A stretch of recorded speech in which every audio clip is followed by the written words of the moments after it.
Hey, this is Tony Anderson with Real Estate of Colorado, and I just want to talk to you a little bit today about 5 common mistakes that first-time homebuyers make.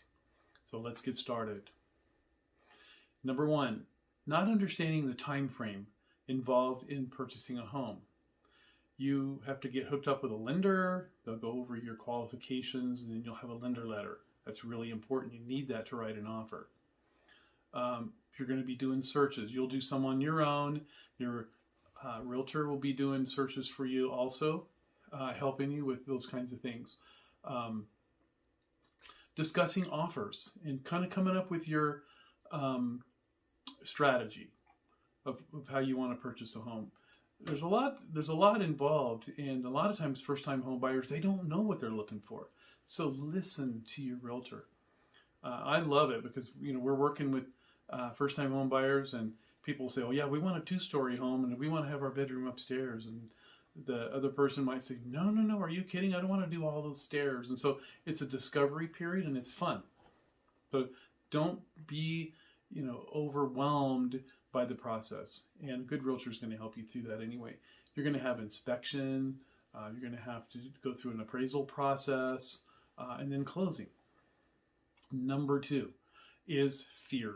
Okay, don't listen to family, friends, and people who just want to scare you and tell you all the horror stories and all the bad things that happen to them, because it doesn't help you.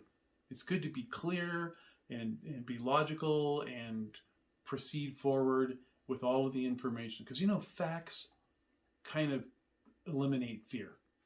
So that's really important. Number 3 is cutting corners.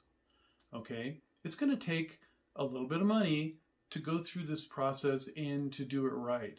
For example, you don't want to use Uncle Bob, who used to build houses, to be used as your inspector.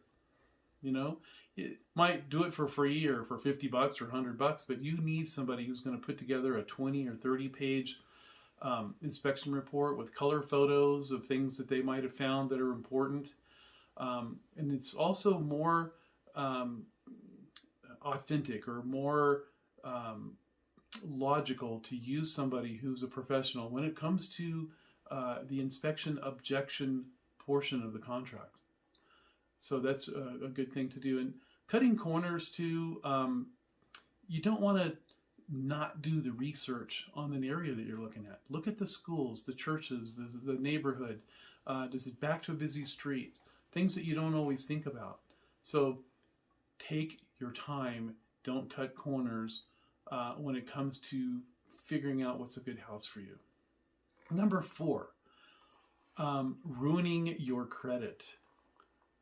Here's what I mean by that. People get excited. They're all excited. They're telling their friends that they're under contract on the house now, and we're going to Home Depot and Lowe's, and we're going to the furniture store, and we're going to open up some lines of credit, and we've got all this furniture picked out that we're going to get. And guess what happens?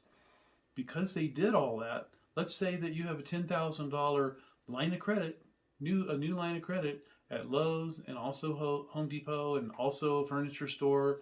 That's $30,000 of potential debt that now gets counted against you in your debt to income ratio. So, hey, don't buy furniture. Don't even open lines of credit for it until you close.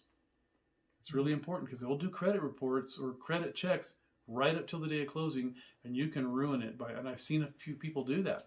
Now they couldn't buy the house because it messed up their debt to income ratio.